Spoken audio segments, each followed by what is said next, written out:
আমি কি বলতে বসে বসে যান, মেহরবানি করে বসে যান।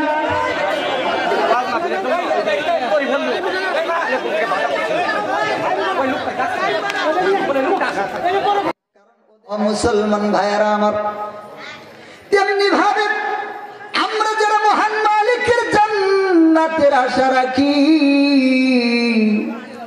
শুধুমাত্র জান্নাত জান্নাত বললেই মহান মালিকের জান্নাত পাওয়া যাবে না, ঠিক কিনা?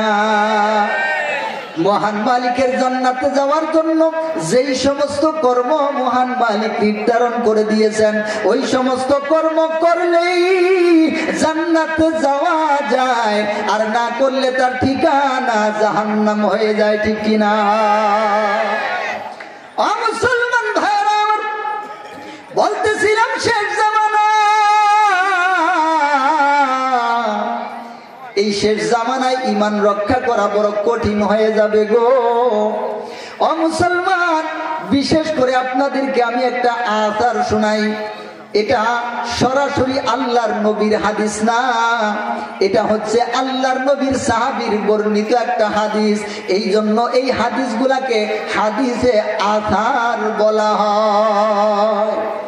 মুসান্নাফে ইবনু আবি শাইবা নামক একটা কিতাব আছে, যারা হচ্ছেন ইমাম বুখারী মুসলিম থেকে শুরু করে এই কুতুবুস সিত্তা যারা লিখেছেন তাদের উস্তাদ মুসান্নাফে ইবনু আবি শাইবা, তিনি তার কিতাবের মধ্যে একটা হাদিস বর্ণনা করেছেন। হযরত আব্দুল্লাহ ইবনে আমর রাদিয়াল্লাহু তাআলা আনহু বর্ণনা করেছেন। হযরত আব্দুল্লাহ ইবনে আমর রাদিয়াল্লাহু তাআলা আনহু দুনিয়ার মানুষদেরকে ডাক দিয়ে বলতেছেন, দুনিয়ার মানুষ গো, তোমরা মনোযোগ দিয়ে শোনো, আমি তোমাদের একটা কথা শোনায়া যাই। হযরত আব্দুল্লাহ ইবনে আমর রাদিয়াল্লাহু তাআলা আনহু বলতেছেন, ইয়াতি আলান নাসি জামান, শেষ জামানায় মানুষের সামনে এমন একটা সময় আসবে, ইয়াজতামিউনা ওয়া ইউসাল্লুনা ফিল মাসাজিদি ওয়া লাইসা ফীহিম মুমিন। ও মুসলমান ভাইরা আমার, আপনারা আরবি বুঝেন নাই, এই জন্য চমকে ওঠেন নাই। আমি বাংলাটা বললে আপনারা বড় চমকে উঠবেন। আমি এখন বাংলাটা আপনাদেরকে শোনাই। সাহাবী বলতেছেন, ও দুনিয়ার মানুষেরা শোনো, ইয়াতি আলান নাসি জামান, তোমাদের সামনে শেষ জামানায় এমন একটা সময় আসবে, ইয়াজতামিউনা ওয়া ইউসাল্লুনা ফিল মাসাজিদ, মানুষেরা মসজিদে যাবে, জামাতের সাথে নামাজ পড়বে। মানুষেরা কোথায় যাবে? জবান খুলে জবাব দিতে হবে। মানুষেরা মসজিদে যাবে, কিসের সাথে নামাজ পড়বে? জামাতের সাথে নামাজ পড়বে। সাহাবী বলতেছেন, ওয়ালাইসা ফীহিম মুমিন, কিন্তু ওদের মধ্যে একজনও ঈমানদার থাকবে না। বলেন নাউযুবিল্লাহ। মুসলমান ভাইরা আমার, মনোযোগ দিয়ে বোঝার চেষ্টা করি। সাহাবী বলতেছেন, দুনিয়ার মানুষ শোনো, মসজিদে যাবে, জামাতের সাথে নামাজ পড়বে গো, কিন্তু তাদের মধ্যে একজনও ঈমানদার থাকবে না। ওদের ইমামও বেঈমান, ওদের মুয়াজ্জিনও বেঈমান, ওদের মুকাব্বিরও বেঈমান, ওদের সভাপতিও বেঈমান, ওদের মসজিদের কমিটিও বেঈমান, ওদের মুক্তাদিও বেঈমান। মসজিদে জামাতের সাথে একসাথে নামাজ পড়বে, কিন্তু ওই জামাতের মধ্যে একজনও ঈমানদার থাকবে না, সবগুলা হবে বেঈমান। বলেন নাউযুবিল্লাহ। কথাটা শুনে চমকে ওঠেন নাই? কথাটা কি খুব সাধারণ কথা নাকি? ও মুসলমান, মসজিদে কারা যায়? মসজিদে কারা যায়? যাদের ঈমানের তাকিদ আছে ওরাই তো মসজিদে যায়, ঠিক কিনা? এবার যারা বেনামাজি, নামাজ পড়ে না, ওরা বড় খুশি হয়ে যাবে। হায় হায়, এখানে তো সাহাবী আমাদের কথা বলে নাই, আমরা মসজিদে যাইও না, জামাতের সাথে নামাজও পড়ি না, তো আমরাই ঠিক আছি। যারা মসজিদে গেছে ওরাই তো বেঈমান হইছে। বেনামাজিরা খুশি হবে কি হবে না? ও মুসলমান ভাইরা আমার শোনো গো, যারা মসজিদে আসবে ওরাই যদি বেঈমান হয়, হয়, তো যারা মসজিদে আসবে না ওরা আরো বড় বেঈমান, ঠিক কিনা? আল্লাহর নবী সাল্লাল্লাহু আলাইহি ওয়াসাল্লাম বলেছেন, মান তারাকা সালাতাম মুতাআম্মিদান ফাকাদ কাফারা। যেই ব্যক্তি এক ওয়াক্ত নামাজকে ইচ্ছা করে ছেড়ে দেয়, ওই ব্যক্তি সঙ্গে সঙ্গে বেঈমান হয়ে যায়। ও মুসলমান, শুধু তাই না, আল্লাহর নবী আরো বলেছেন, বাইনার রাজুলি ওয়া বাইনাল কুফরি তারকুস সালাহ। মুসলমানের মাঝে আর কাফেরের মাঝে পার্থক্য হচ্ছে নামাজ। তো যারা নামাজ পড়ে না ওদের খুশি হওয়ার কোনো সুযোগ আছে নাকি? ও মুসলমান, যারা নামাজ পড়ে না ওদের খুশি হওয়ার কোনো সুযোগ নাই। নামাজিরা নামাজ পড়ে আল্লাহর ওলির মতো, বেনামাজি বসে থাকে খেক শিয়ালের মতো গো, খেক শিয়ালের মতো, ঠিক না? নামাজিরা নামাজ পড়ে আল্লাহর ওলির মতো, বেনামাজি বসে থাকে খেক শিয়ালের মতো গো, খেক শিয়ালের মতো, ঠিক না? আল্লাহ আল্লাহ বলনে ওয়ালা ভেরি গুড, আল্লাহ আল্লাহ বলনে ওয়ালা ভেরি গুড, বেনামাজি আখিরাতে গেট আউট। আমার সাথে একটু বলেন আল্লাহ আল্লাহ। আল্লাহ আল্লাহ বলনে ওয়ালা ভেরি গুড, বেনামাজি আখিরাতে গেট আউট। এই যে দুইটা ছন্দ আপনাদেরকে শোনাইলাম, এইটা আমার ছন্দ না। আমি লেখাপড়া করেছিলাম টাঙ্গাইল সরাবাড়ি কওমি মাদ্রাসায়। ওই মাদ্রাসার আমাদের বড় হুজুর, আমাদের প্রধান শিক্ষক মাওলানা শামসুদ্দিন দামাত বারাকাতুহুম, হুজুর আমাদেরকে ছোট সময় যখন আমরা মক্তবের মধ্যে কেরাতখানায় পড়ি, শুরুতে কায়দা কোরআন কেবলমাত্র পড়ি, ওই সময় হুজুর আমাদেরকে এই ছন্দগুলো আমাদেরকে শোনায়া দিয়েছিলেন। ওই ছন্দগুলা তখন মুখস্থ করেছিলাম। তো এই এলাকায় নুরানি মাদ্রাসা আছে না নাই? আপনাদের বাড়িতে ছোট ছোট বাচ্চাদেরকে এগুলা মুখস্থ করায় দিবেন, ওরা রাস্তা দিয়ে চলবে, বাড়িতে খেলবে আর এগুলা বলবে, আর বেনামাজিদের অন্তরের মধ্যে দাগ লাগবে, ঠিক কিনা? ও মুসলমান ভাইরা আমার, কিন্তু আমরা তো নির্লজ্জ হয়ে গেছি, আমরা তো বেশরম হয়ে গেছি। আমাদের ছোট ছোট বাচ্চারা হিন্দি গান শিখছে, ঠিক কিনা? আল্লাহর নবী মুহাম্মাদুর রাসূলুল্লাহ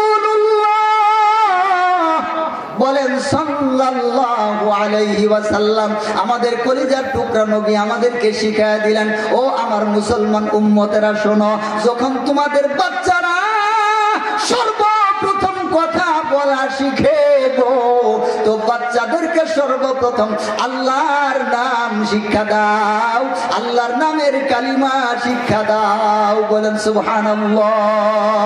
কিন্তু আমরা আল্লাহর নামও শিক্ষা দেই না, আল্লাহর নামের কালিমাও শিক্ষা দেই না। ছোট ছোট বাচ্চাদেরকে আমরা বিভিন্ন হিন্দি গান শিক্ষা দেই, আছে না নাই? ও মুসলমান ভাইরা আমার, কেমনে শিখে?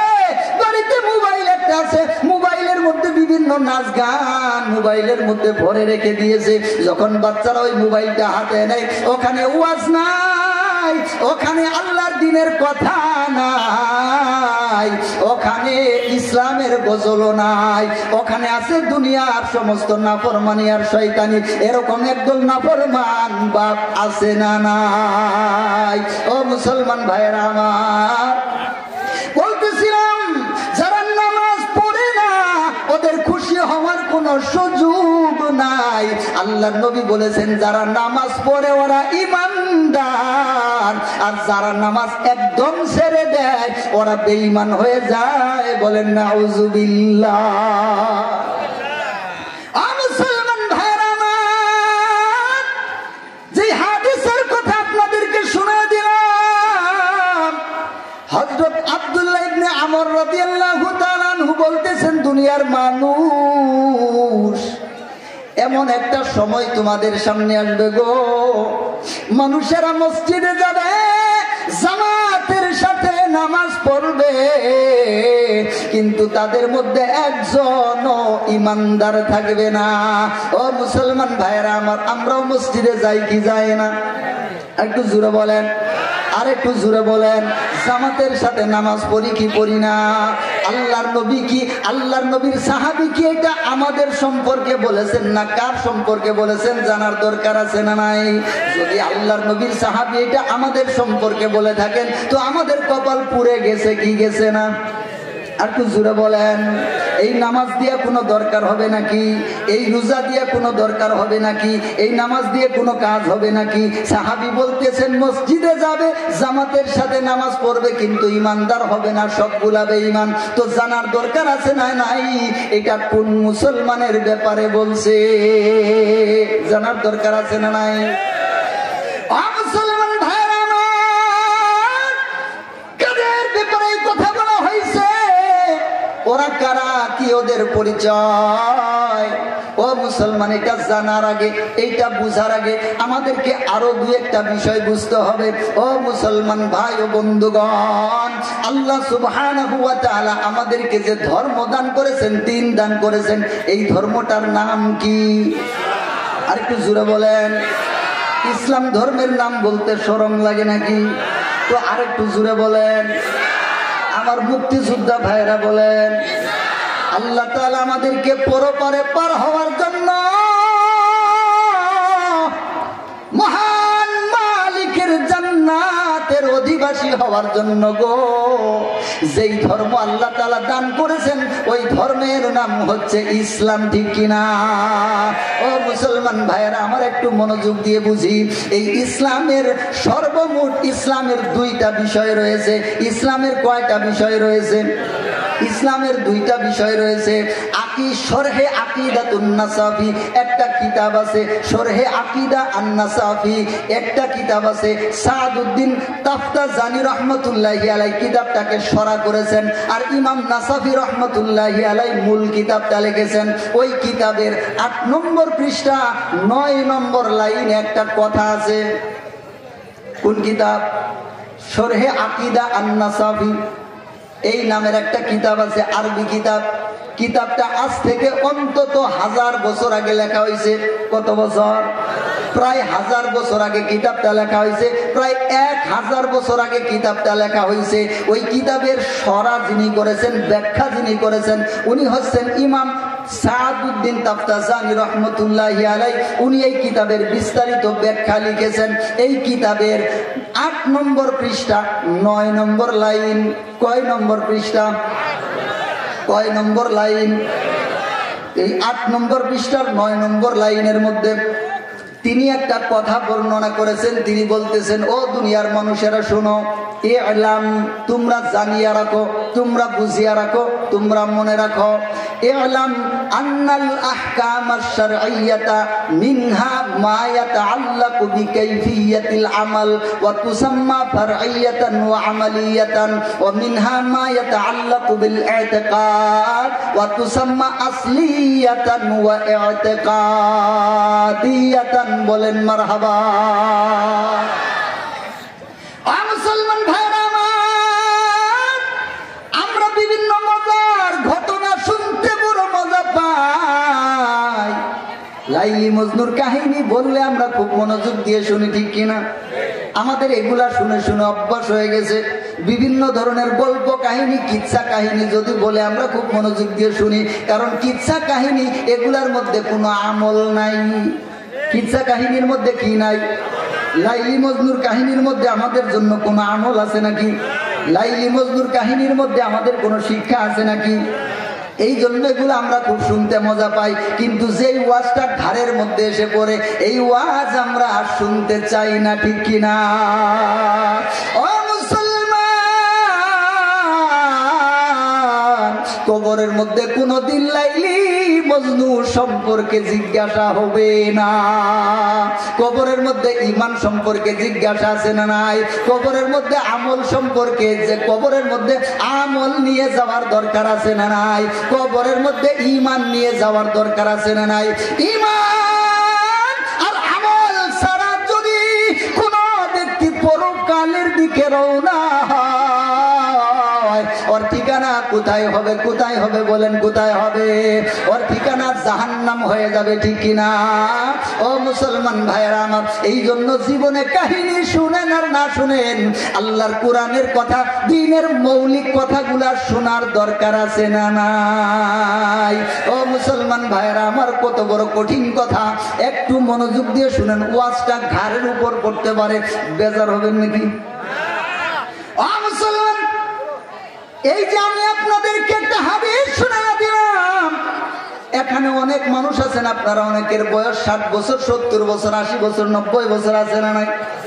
এই যে আমি আজকে যে হাদিসটা আপনাদেরকে শোনাইলাম, বলেন তো এর আগে এই হাদিসটা আপনারা শুনছেন নাকি? সাহাবী বলতেছেন, মুসান্নাফ ইবনে আবি শায়বার মধ্যে হাদিস, এটা কিতাবের নাম। এই কিতাবের মধ্যে হযরত আব্দুল্লাহ ইবনে আমর রাদিয়াল্লাহু তাআলা আনহু বলেছেন, ইয়াকুনু বাদি, এমন একটা সময় আসবে, ইয়াতি আলান নাসি জামান ইয়াজতামিউনা ওয়া ইউসাল্লুনা ফিল মাসাজিদি ওয়া লাইসা ফীহিম মুমিন।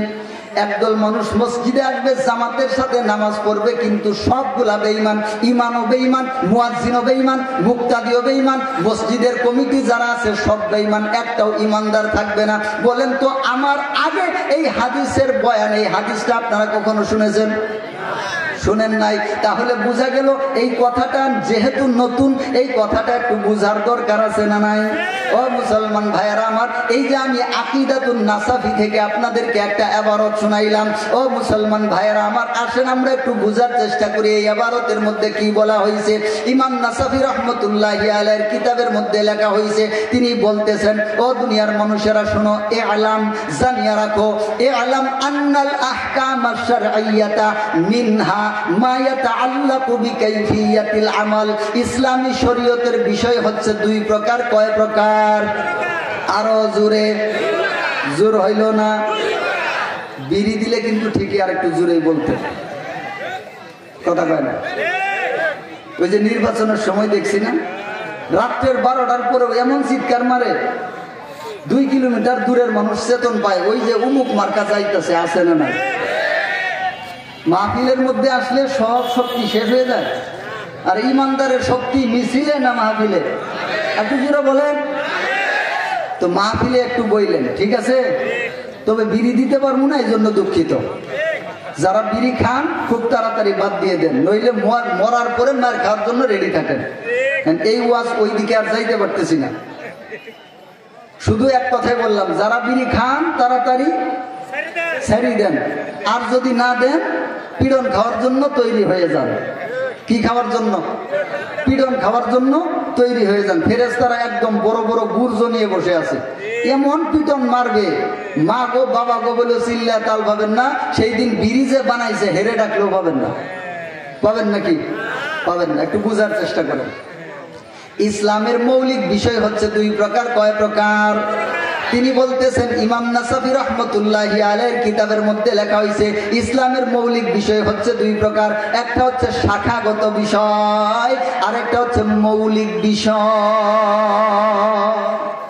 একটা হচ্ছে শাখাগত বিষয়, শাখা, আরেকটা হচ্ছে মৌলিক বিষয়। এই যে এখানে একটা গাছ আছে, তাকান, এটার নাম কি? গাছ। এই গাছের এই যে যেটা আপনারা দেখতেছেন, এটা কি শাখা নাকি মূল? এটা হচ্ছে মূল। এর উপরে যেটা আছে ওইটা কি? শাখা। যদি মূল না থাকে শাখা থাকবে নাকি? মূল না থাকলে শাখা থাকতে পারবে না, ঠিক কিনা? ও মুসলমান ভাইরা আমার, ইমাম নাসাফি রাহমাতুল্লাহি আলাইহির কিতাবের মধ্যে লেখা হয়, ও মুসলমানেরা মনোযোগ দিয়ে বুঝো গো, ইআলাম আন্নাল আহকাম আশ-শারঈয়্যাতা, ইসলামী শরীয়তের মূল, ইসলামী শরীয়তের 1 নম্বর বিষয় হচ্ছে মা ইয়াতাআল্লাকু বিকাইফিয়াতিল আমাল, যেটা আমলের, বিভিন্ন আমলের পদ্ধতির সাথে সম্পর্ক রাখে। আপনি নামাজটা কিভাবে পড়বেন, আপনি যাকাতটা কিভাবে দিবেন, আপনি রোজাটা কিভাবে রাখবেন, আপনি হজটা কিভাবে করবেন, আপনি দান কিভাবে করবেন, আপনি জিকির কিভাবে করবেন, এর একটা নিয়ম আছে না নাই? আর একটু জোরে বলেন। মুসলমান ভাইরা আমার, কোন ব্যক্তি মসজিদে নামাজ পড়ার জন্য গেল, এবার পশ্চিম দিকে না দাঁড়াইয়া উত্তর দাঁড়াইছে, বলেন নামাজটা হবে নাকি? অথবা পশ্চিম দিকেই দাঁড়াইছে কিন্তু রুকুটা দিবে সামনের দিক, দিছে পিছনের দিক, নামাজ হবে নাকি? অথবা রুকুটা ঠিকই দেয়, সেজদার সময় সেজদা দিবে পশ্চিম দিকে, তো দিছে পূর্ব দিকে, নামাজটা হবে নাকি? তো ইসলামের এই যে সমস্ত নিয়ম কানুন আছে, ইবাদত গুলো আছে, এই ইবাদতের একটা নির্দিষ্ট নিয়ম কানুন আছে না নাই? আর একটু জোরে বলেন। মন গড়া ভাবে নামাজ পড়লেই নামাজ হবে নাকি? মন গড়া ভাবে যাকাত দিলেই যাকাত হবে নাকি? মন গড়া ভাবে জিকির করলেই জিকির হবে নাকি? নূরের খেলা, নূরের মেলা, নূরে তেইশাদন বউজাওয়ান, মুর্শিদ তোমার কোন নূরেতে খবর কি রে জানো মৌয়ান। আমাদের দেশে একদল আছে না নাই? ওরা মাঝে মাঝে লেংটি মাইরাও জিকির করে আছে না নাই? আবার জিকিরের মধ্যে কয় আ বাবা, খা বাবা, নে বাবা, ধর বাবা, যা বাবা, আছে না নাই? আবার মাঝে মাঝে কয় হ্যাঁ হ্যাঁ, আছে না নাই? আবার মাঝে মাঝে কয় হাই বাবা, আছে না নাই? ও মুসলমান ভাইরা আমার, বলতেছিলাম ইসলামের প্রত্যেকটা ইবাদত করার নির্দিষ্ট নিয়ম আছে না নাই?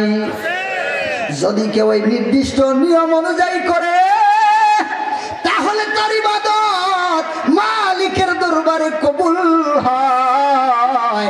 আর যদি কেউ তার বাপের নিয়মে করে, তার পেট বানানো নিয়মে করে, তার বাপের নিয়মে করে, এই ইবাদত আল্লাহর দরবারে কবুল হয় না, ঠিক কিনা? কারণ আল্লাহ সুবহানাহু ওয়া তাআলা কোরআন নাজিল করেছেন এর বাপের উপরে না, আল্লাহর নবীর উপরে। আল্লাহর নবী আল কোরআনের সমস্ত বিষয়গুলা দেখায়া গেছেন কি জান নাই? জিকিরের কথাটা আল্লাহ তাআলা নবীকে বলছেন কি বলেন নাই? তো জিকির আল্লাহর নবী করছেন কি করেন নাই? আল্লাহর নবীর প্রথম ছাত্র সাহাবায়ে কেরাম, আল্লাহর নবী তাদেরকে জিকির শিক্ষা দিবেন কি দেন নাই? সাহাবায়ে কেরামগণ জিকির করছেন কি করেন নাই? তাবিঈনগণ জিকির করছেন কি করেন নাই? তাবিঈনগণ জিকির করছেন কি করেন নাই? আরে কথা কয় না কেন? তাবিঈনগণ জিকির করছেন কি করেন নাই? আইম্মা মুজতাহিদিনগণ জিকির করছেন কি করেন নাই? তো আজকে এই সমস্ত আলতু ফালতুরা যেই রকম জিকির করে, সাহাবায়ে কেরামগণ কি এইভাবে জিকির করছে নাকি? তো এখন একটা কথা আছে, একটা হাদিস আপনাদেরকে শোনায় দিবে, এমন ভাবে জিকির করো যেন লোকে পাগল বলে, এইরকম একটা হাদিসের কথা বলবে, ঠিক কিনা? ও মুসলমান ভাইরা আমার, এইরকম একটা হাদিস আছে গো, এইরকম একটা হাদিস আছে। তবে হাদিসকে নিজের পেটের মতো মানলে, নিজের পেটের মতো বুঝলে হবে না।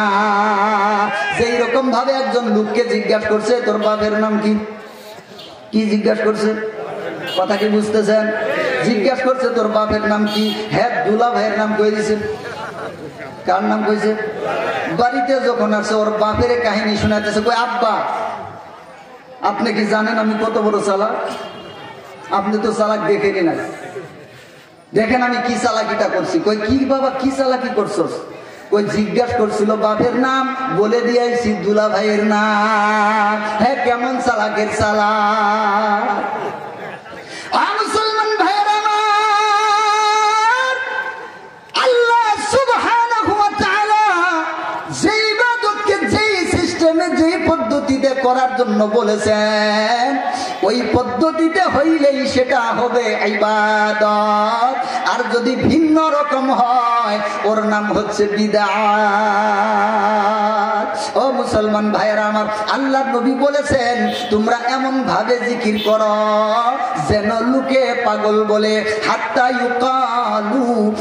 ইউকালু রাজুলু মাজনুন, যাতে করে লোকেরা তোমাকে পাগল বলে। কিন্তু এই পাগল বলার মানেটা কি? তুমি কি আবার লুঙ্গি খুলে জিকির করবা নাকি? নাকি আবার পানিতে নেমে লাফালাফি করবা, এর নাম জিকির নাকি? তো এই হাদিসটা কি আল্লাহর নবী বলছেন না তোমার দাদাই বলছে? কথা কয় না কেন? তো আল্লাহর নবীর হাদিসটা সাহাবায়ে কেরাম শুনছেন কি শুনেন নাই? তো সাহাবায়ে কেরাম আল্লাহর নবীর এই হাদিসের উপর আমল করেছেন কি করেন নাই? সাহাবায়ে কেরামের ছাত্র তাবেঈনগণ এই হাদিসের উপর আমল করেছেন কি করেন নাই? তাবেঈনে কেরামের ছাত্র তাবেঈন এই হাদিসের উপর আমল করেছেন কি করেন নাই? তারা কি তোমার মতো এইরকম আলতু ফালতু নাম নিয়ে জিকির করছে নাকি? তুমি যদি বলো হ্যাঁ হ্যাঁ, আরে হ্যাঁ, এটা আল্লাহর 99 নামের কয় নম্বর নাম? কথা কয় না? আল্লাহ তাআলা 99টা নাম আছে না? আল্লাহ তাআলা বলতেছেন ওয়ালিল্লাহিল আসমাউল হুসনা ফাদউহু বিহা।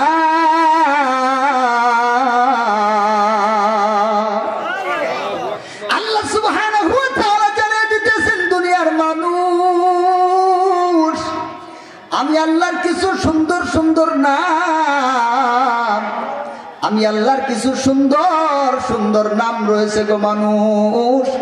ফাদউহু বিহা, তোমরা আমি আল্লাহর ওই সমস্ত সুন্দর নাম দিয়ে আমার জিকির করো। বলেন সুবহানাল্লাহ।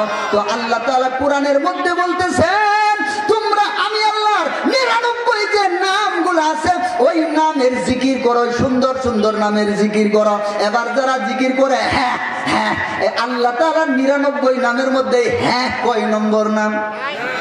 আর একটু জোরে বলেন, আর একটু জোরে বলেন। আল্লাহ তাআলা হ্যাঁ নাম নিয়ে জিকির করার কোরআন হাদিসে কোথাও বলছে নাকি? কোরআনে কোথাও বলছে নাকি? আল্লাহর নবী হ্যাঁ নামে জিকির করছে কোথাও আছে নাকি? সাহাবায়ে কেরাম, তাবেঈন, তাবে তাবেঈন এই হ্যাঁ নামে জিকির করছেন, এরকম কোন আছে নাকি? ও মুসলমান, আমার হয়তো জানার মধ্যে কমতি থাকতে পারে, ঠিক কিনা? হয়তো আমার জানার মধ্যে কমতি থাকতে পারে, এই জন্য আমি আপনাদের কাছে একটা দলিল চাই। এই যে আপনারা যারা আছেন আমাকে একটা দলিল দেখাবেন যে আল্লাহর নামের মধ্যে আল্লাহর 99টা নামের বাইরে আরেকটা নাম আছে, ওই নামের নাম হইল হ্যাঁ। ওই নাম দিয়ে আল্লাহর জিকির করা যায়। যদি এইরকম একটা দলিল দেখাইতে পারেন তো আমি মেনে নিব, আমার কোনো তর্ক করার দরকার নাই। কারণ কবরে আপনারা একাই যাবেন না, আমাকেও যেতে হবে। কথা কয় না? পরকালে আপনারা একাই যাবেন না, আমাকেও যেতে হবে। ও মুসলমান ভাইয়েরা আমার, আমরা উলামায়ে কেরাম, মহান মালিক আমাদের মাথার মধ্যে একটা টুপি পরাইয়া দিয়েছেন, মহান মালিক আমাদের গায়ের মধ্যে সুন্নতি পোশাক দিয়েছেন, মহান মালিক কোরআন হাদিসের সামান্য কিছু এলেম আমাদেরকে দান করেছেন। আমরা যদি মানুষের সামনে সত্য কথাগুলাকে তুলে না ধরি, কিয়ামতের দিন হুজুরদের জন্য পীড়ন আছে। ও মুসলমান, সাধারণ মানুষেরা জান্নাতে যাবে, ওদেরকে মানুষেরা টেনে ধরবে না, শুধুমাত্র হক পাইলে টেনে ধরবে। কিন্তু আলেম উলামাদেরকে যদি আলেম উলামারা জান্নাতে যায় তো মানুষেরা টেনে ধরবে। 1 নম্বর তার পরিবারের মানুষ, 2 নম্বর তার গোষ্ঠীর মানুষ, 3 নম্বর তার এলাকার মানুষ, 4 নম্বর তার দেশের মানুষেরা উলামায়ে কেরামকে ধরবে। হুজুর, আমরা যে শিরক করছিলাম, আমরা যে বিদআত করছিলাম, আমরা যে উল্টা পাল্টা করছিলাম, আমরা যে কবিরা গুনাহ করছিলাম, আমরা যে নাফরমানি করছিলাম, হুজুর আজকে আপনি জান্নাতে যান, ভালো কথা, আপনি আমাদেরকে কেন বলেন না? ও মুসলমান ভাইয়েরা আমার, এই হুজুরদের সামনে মামলা আছে না নাই? ও মুসলমান, এই জন্য সত্য কথাগুলা বলার দরকার আছে না নাই? বেজার হইতেছেন নাকি? আর বেজার হইলে আপনার বাড়িতে খাবেন, আমার কোনো সমস্যা নাই। আমি শুধু বোঝানোর চেষ্টা করতেছি। ইমাম নাসাফি রহমতুল্লাহি আলাইহির কিতাবের মধ্যে লেখা হইল, ইলাম ইলাম ইলাম, ও দুনিয়ার মানুষেরা তোমরা জানিয়ে রাখো, ইসলামের একটা বিষয় হচ্ছে এরকম যেটা সম্পর্ক রাখে কাইফিয়াতিল আমল, আমলের পদ্ধতির উপরে। কোন আমল কোন পদ্ধতিতে করতে হবে, কোন আমল কোন সিস্টেমে করতে হবে, নামাজটা কোন পদ্ধতি, রোজাটা কোন পদ্ধতি, যাকাতটা কোন পদ্ধতি, হজটা কোন পদ্ধতি, দান খয়রাত কোন পদ্ধতি, জিকিরটা কোন পদ্ধতি, এগুলা হচ্ছে আমলের পদ্ধতির উপর। তিনি বলতেছেন ওয়া তুসাম্মা ফারঈয়াতান ওয়া আমালিয়াতান, আর এগুলা হচ্ছে ফরায়ে আমলি, ফরায়ে আমলি, তার মানে এটা হচ্ছে আমলগত শাখাগত বিষয়, এটা হচ্ছে আমলগত শাখাগত বিষয়। শুরুতেই বলছিলাম ইসলামের বিধান কয় প্রকার? একটা হচ্ছে শাখা, আরেকটা হচ্ছে যেরকম এই গাছটা, একটা হচ্ছে তার মূল, আরেকটা হচ্ছে শাখা। এবার কিতাবের মধ্যে বলতেছেন এটা হচ্ছে ফরায়ে আমালি, এটা হচ্ছে ইসলামের শাখাগত বিষয়, এটা হচ্ছে ইসলামের শাখাগত বিষয়। আর শাখা তখন ঠিক থাকে যখন মূল ঠিক থাকে, ঠিক কিনা? আর একটু জুড়ে বলেন। ইসলামের শাখা তখন ঠিক থাকে যখন মূল ঠিক থাকে। মূল যদি ঠিক না থাকে শাখা ঠিক থাকতে পারে? যেই রকম এই গাছের কাণ্ড যদি না থাকে তাহলে ডালপালা পাতা পল্লব কিছু থাকবে? ও মুসলমান ভাইয়েরা আমার, এবার বলতেছেন ওয়া মিনহা মা ইয়াতাআল্লাকু বিল ইতিকাদ ওয়া তুসাম্মা আসলিয়াতান ওয়া ইতিকাদিয়াতান। ইমাম নাসাফি রাহমাতুল্লাহি আলাইহি কিতাবের মধ্যে এবার বিস্তারিত করে লিখতেছেন, দুনিয়ার মানুষের মনোযোগ দিয়ে বোঝার চেষ্টা করো গো।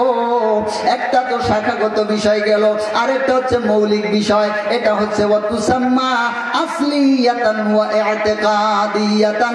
এটা হচ্ছে ইসলামের আসল বিষয়। কি বিষয়? আবার বলেন, একটু জোরে বলেন। আরেকটা হচ্ছে ইসলামের আসল বিষয়, মূল বিষয়, এটার নাম হচ্ছে ইতিকাদি। এটা হচ্ছে আকীদাগত বিষয়। কি গত বিষয়? তাহলে এক নম্বর হচ্ছে আমলি বিষয়, যেটা হচ্ছে শাখা। আরেকটা হচ্ছে আকীদাগত বিষয়, যেটা হচ্ছে মূল। তো আমল তো আপনারা চিনেন, কথা দেন না কেন? আমল চিনেন না? আপনারা অনেক সময় বলেন অমুক ব্যক্তিটা খুব আমলি মানুষ। কই কি, কেমনে? খুব নামাজ পড়েন, এক ওয়াক্ত নামাজ কেউ কাজা করেন না। রমজান মাস আসলে তার গ্যাস্ট্রিক ভাষণ দেয় না, আছে না? না, আমাদের দেশের একদল নাফরমান মুসলমান আছে, ওরা 11-12 মাসের মধ্যে এক মাসকে গ্যাস্ট্রিকের মাস বানাইছে। 11 মাস যা কিছু খায় কোনো সমস্যা নাই, রমজান মাসের চাঁদ উঠার আগ দিয়ে ওদের গ্যাসের সমস্যা দেখা দেয়, আছে না নাই? এদের গ্যাস কিয়ামত পর্যন্ত ঠিক হবে না, হায়াত পর্যন্ত ঠিক হবে না। এদের গ্যাস ঠিক হবে কবরের মধ্যে ফেরেশতার লাথি খায়া, ঠিক কিনা? কবরের মধ্যে ফেরেশতার লাথি খায়া গ্যাস ঠিক হবে, এর আগ পর্যন্ত ঠিক হবে না। ও মুসলমান ভাইয়েরা আমার, বলতেছিলাম একটা হচ্ছে আমলি বিষয়। আর আমলি বিষয়টা কি বিষয় জানো? শাখাগত। এই যে কাদের সামনে ওয়াজ করতেছি, আমলি বিষয়টা কি বিষয়? শাখাগত বিষয়। কোন আমল কিভাবে করা লাগবে, আমলের বিষয়টা, এটা হচ্ছে শাখাগত বিষয়, এটা হচ্ছে উপরের বিষয়। আর দ্বিতীয় বিষয়টা হচ্ছে আকীদাগত বিষয়। কি গত বিষয়? আকীদাগত বিষয়। এটা হচ্ছে আসলিয়াতান ইতিকাদিয়াতান। এটা হচ্ছে আসল বিষয়, এটা হচ্ছে মূল বিষয়। তাহলে আমলি বিষয়, শাখাগত বিষয়, আকীদাগত বিষয়, মূল বিষয়। ও মুসলমান ভাইয়েরা আমার, এবার যদি বলি এই আকীদাগত বিষয় এটা হচ্ছে মূল বিষয়, তো আকীদা কাকে বলে, আমল কাকে বলে, এটা তো বুঝলেন। এবার জবাব দেন, আকীদা কাকে বলে? আকীদা কাকে বলে? আকীদা কি জিনিস? আকীদা মানে কি বলতে পারবেন নাকি? অনেকেই বলবে হুজুর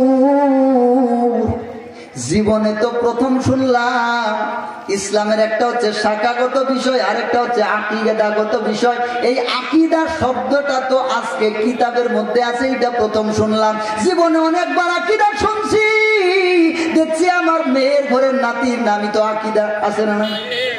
উমুকের ভাস্তির নাম আছে আকীদা, আছে না নাই? বলবে হুজুর এই আকীদা তো বহুতবার শুনছি, কিন্তু কিতাবের মধ্যে আকীদা আছে এইটা তো শুনি না, ঠিক কিনা? ও মুসলমান ভাইয়েরা আমার, এটা হচ্ছে ইসলামের মৌলিক বিষয়, এটা হচ্ছে ইসলামের মূল বিষয়। একটু মনোযোগ দিয়ে বুঝেন এটা কেমন মূলের মূল, একটু মনোযোগ আসেনি? বলবো নাকি? একটু মনোযোগ দিয়ে বুঝেন। ও মুসলমান, জীবনে কিচ্ছা কাহিনী বহুত শুনছেন, কিন্তু এই কিচ্ছা কাহিনী দিয়ে কোনো ফায়দা নাই, কোনো লাভ নাই। যদি ইসলামের মৌলিক বিষয়টা আপনার ঠিক না থাকে, এগুলা সব হাবা মানসুরা, এগুলা সব ধ্বংসপ্রাপ্ত হয়ে যাবে, এগুলার কোনো মূল্য থাকবে না। একটু মনোযোগ দিয়ে বুঝেন। বলতেছিলাম শাখাগত বিষয় থাকে কোথায়, আর আসলগত বিষয়, মূলগত বিষয় থাকে কোথায়? তো মূল না থাকলে শাখা থাকে না। তো বোঝা গেল আকীদা ঠিক না থাকলে তার নামাজও ঠিক নাই, যাকাতও ঠিক নাই, রোজাও ঠিক নাই, হজও ঠিক নাই, জিকিরও ঠিক নাই, কোনো কিছুই ঠিক নাই। তাহলে সর্বপ্রথম কি ঠিক করতে হবে? আকীদা। যার আকীদা ঠিক নাই ওর কোনো ইবাদতের দাম নাই। এর কথা কয় না কেন? কারণ যদি এই মূলটা না থাকে উপরের ডালপালা থাকবে নাকি? ও মুসলমান ভাইরা আমার, ঠিক একইভাবে এই মূল না থাকলে যেমন উপরের ডালপালা থাকবে না, ঠিক একইভাবে আকীদা ঠিক না থাকলে তোমার কোন ইবাদত মহান মালিকের দরবারে ইবাদত হবে না। 80 বছর নামাজ পড়ছো, এই 80 বছরের নামাজের কোনো দাম নাই। রোজা রাখছো, হজ করছো, যাকাত দিছো, এর কোনো দাম হবে না যতক্ষণ পর্যন্ত আকীদা ঠিক না হয়। ও মুসলমান ভাইয়েরা আমার, এবার একটু বুঝে নেই আকীদাটা কেমন জিনিস। এই যে মাউথপিস গুলা কিসের উপরে আছে? স্ট্যান্ডের উপরে। এই দিকটা কেন? এই দিক ওয়াজ একটু ভালো করে বুঝেন। ও মুসলমান, একটু মনোযোগ দিয়ে বুঝেন। যে এলাকায় প্রথম যাই আমি আগে এই মূলের ওয়াজটা করি, পরবর্তীতে কিছু কিছু মাহফিল আছে আমি একটানা 7 বছর থেকে যাই, 8 বছর থেকে যাই। 1 বছর যেখানে রেখে আসি, পরের বছরের পর থেকে ওয়াজ হয় আলহামদুলিল্লাহ। এটা আপনাদেরকে শোনানোর জন্য বলতেছি না, বরং এই বিষয়টাকে বোঝানোর জন্য বলতেছি, একটু মনোযোগ দেন। এই যে মাউথপিস গুলা কিসের উপরে আছে? স্ট্যান্ডের উপরে। স্ট্যান্ডটা কিসের উপরে আছে? স্টেজের উপরে। সব মাটির উপরে নাকি? স্টেজের উপরে। স্টেজটা কিসের উপরে আছে? এবার মাটি যদি সরে যায় স্টেজ তো থাকবে, স্টেজ যদি সরে যায় স্ট্যান্ড তো থাকবে, স্ট্যান্ড যদি সরে যায় মাউথপিস থাকবে। তাহলে সব কিছুর মূলে কি? আবার বলেন, আবার বলেন, আরেকটু বলেন, মনে থাকবে ওয়াজ। তো সব কিছুর মূলে হচ্ছে মাটি। মাটি যদি সরে যায় স্টেজ সরে যাবে, স্টেজ যদি সরে যায় স্ট্যান্ড সরে যাবে, স্ট্যান্ড যদি সরে যায় মাউথপিস পড়ে যাবে, ঠিক কিনা? ও মুসলমান ভাইরা আমার, এবার বুঝার চেষ্টা করি এই আকীদাটা কত বড় গুরুত্বপূর্ণ জিনিস। যেই ব্যক্তির আকীদা নষ্ট, ওই ব্যক্তির তাওহীদ এবং রিসালাত নষ্ট। যেই ব্যক্তির তাওহীদ আর রিসালাত নষ্ট, ওই ব্যক্তির ওই ব্যক্তির ঈমান নষ্ট। যেই ব্যক্তির ঈমান নষ্ট, ওই ব্যক্তির কালিমা নষ্ট। যেই ব্যক্তির কালিমা নষ্ট, ওই ব্যক্তির ইসলাম নষ্ট। যেই ব্যক্তির ইসলাম নষ্ট, ওই ব্যক্তির ইবাদত কবুল নাই। যেই ব্যক্তির ইবাদত কবুল নাই, আল্লাহ তাআলা তার উপর বেজার। যেই ব্যক্তির উপর আল্লাহ বেজার, ওর ঠিকানা কোথায়? আবার শুনেন, সেই ব্যক্তির আকীদা নষ্ট। কি নষ্ট? কি নষ্ট? যে পিছনেরা বলেন তো, এই যে পিছনে যারা আছেন আর কি জেতা আছে ভাই, একটু হাতটা জাগাই, একটু নাড়া দেন তো। মাশাআল্লাহ, সব তো জেতা। কথা কয় না কেন? একটু কথাবার্তা বললেন ভাই, যাতে করে বুঝি আপনারা আমার কথা শুনতেছেন। কারণ এটা কিন্তু আপনারা নতুন ওয়াজ শুনতেছেন, ঠিক কিনা? কারণ আপনারা হয়তো এইভাবে শুনছেন বলে আমার মনে হয় না, হয়তো শুনেও থাকতে পারেন। অনেক উলামায়ে কেরামগণ কথা বলেন, একটু মনোযোগ। যেই ব্যক্তির আকীদা নষ্ট, কি নষ্ট? যেই ব্যক্তির আকীদা নষ্ট, ওই ব্যক্তির তাওহীদ এবং রিসালাত নষ্ট। যেই ব্যক্তির তাওহীদ এবং রিসালাত নষ্ট, ওই ব্যক্তির ঈমান নষ্ট। যেই ব্যক্তির ঈমান নষ্ট, ওই ব্যক্তির কালিমা নষ্ট। যেই ব্যক্তির কালিমা নষ্ট, ওই ব্যক্তির ইসলাম নষ্ট। যেই ব্যক্তির ইসলাম নষ্ট, ওই ব্যক্তির ইবাদত কবুল নাই। যেই ব্যক্তির ইবাদত কবুল নাই, আল্লাহ তাআলা তার উপর বেজার। যার উপর আল্লাহ তাআলা বেজার, ওর ঠিকানা কোথায়? জাহান্নাম। বলেন নাউযুবিল্লাহ। মুসলমান ভাইরা আমার, এবার একটু ওই দিক থেকে আসি। যেই ব্যক্তি জান্নাতে যেতে চায়, তার জন্য শর্ত হলো তার ইবাদত, তার জন্য শর্ত হলো তার ইবাদত কবুল হইতে হবে। যেই ব্যক্তি জান্নাতে যেতে চায়, তার জন্য শর্ত হলো আল্লাহ তাআলা তার প্রতি রাজি থাকতে হবে। যেই ব্যক্তি আল্লাহকে রাজি রাখতে চায়, তার জন্য শর্ত হলো ইবাদত কবুল হইতে হবে। যেই ব্যক্তি ইবাদত কবুল করাতে চায়, তার জন্য শর্ত হলো ইসলাম ঠিক থাকতে হবে। যেই ব্যক্তি ইসলাম ঠিক রাখতে চায়, তার জন্য শর্ত হলো কালিমা ঠিক থাকতে হবে। যেই ব্যক্তি কালিমা ঠিক রাখতে চায়, ওই ব্যক্তির জন্য শর্ত হলো ওই ব্যক্তির তাওহীদ এবং রিসালাত ঠিক থাকতে হবে। যেই ব্যক্তি তাওহীদ এবং রিসালাত ঠিক রাখতে চায়, ওই ব্যক্তির জন্য শর্ত হলো আকীদা ঠিক থাকতে হবে। বলেন সুবহানাল্লাহ। তাহলে সব কিছুর মূলে কি? ইসলামের সব কিছুর মূলে কি? ইসলামের সব কিছুর মূলে কি? নামাজ কবুল হওয়ার মূলে কি? জিকির কবুল হওয়ার মূলে কি? হজ কবুল হওয়ার মূলে কি? যাকাত কবুল হওয়ার মূলে কি? ইবাদত, সমস্ত ইবাদত কবুল হওয়ার মূলে কি? আরেকটু জোরে বলেন, আবার বলেন। তাহলে এই যে স্ট্যান্ডটা, মাউথপিসটা ঠিক রাখার জন্য সব কিছুর মূলে যে এইরকম মাটি গো, ওই রকম ভাবে আল্লাহর জান্নাতে যাওয়ার জন্য সমস্ত ইবাদতকে ঠিক রাখার জন্য শর্ত হলো আকীদা। এবারে আকীদা কারে কয়? আকীদা কি জিনিস জানার দরকার আছে না নাই? বুঝার দরকার আছে না নাই? ও মুসলমান ভাইরা আমার, শুরুতেই কিন্তু একটা হাদিস বলছিলাম, মনে আসেনি? একদল ব্যক্তি মসজিদে আসবে, জামাতের সাথে নামাজ পড়বে, কিন্তু একটাও ইমানদার থাকবে না। ইমাম, মুয়াজ্জিন, মুক্তাদি সবগুলাই বেঈমান, মসজিদের কমিটি সহ বেঈমান। ও মুসলমান ভাইরা আমার, ওরা কারা? ওরা কারা এইটা চিনতে হইলে আগে চিনতে হবে আকীদা। আকীদা যদি আপনি চিনেন তাহলে ওদেরকে চিনবেন, আর ওর মধ্যে আপনারা আছেন নাকি এটাও জানতে পারবেন। বলেন সুবহানাল্লাহ। তাহলে কি জানতে হবে আগে? কথা কয় না কেন? আরেকটু জোরে বলেন। এবার এই আকীদা কি জিনিস? আকীদা কাকে বলে? আকীদা শব্দটা আসছে আকদুন শব্দ থেকে। কি শব্দ? আইন কফ দাল আকদুন। এই আকদুন শব্দ থেকে আসছে আকীদা। আকদুন শব্দের অর্থ হচ্ছে গিরো দেওয়া। এই যে আপনারা অনেক সময় গরুকে বন্ধের মধ্যে বেঁধে দেন, ওখানে একটা খুঁটি গাড়েন, খুঁটির মধ্যে রশিটাকে বেঁধে দেন, কি দেন না?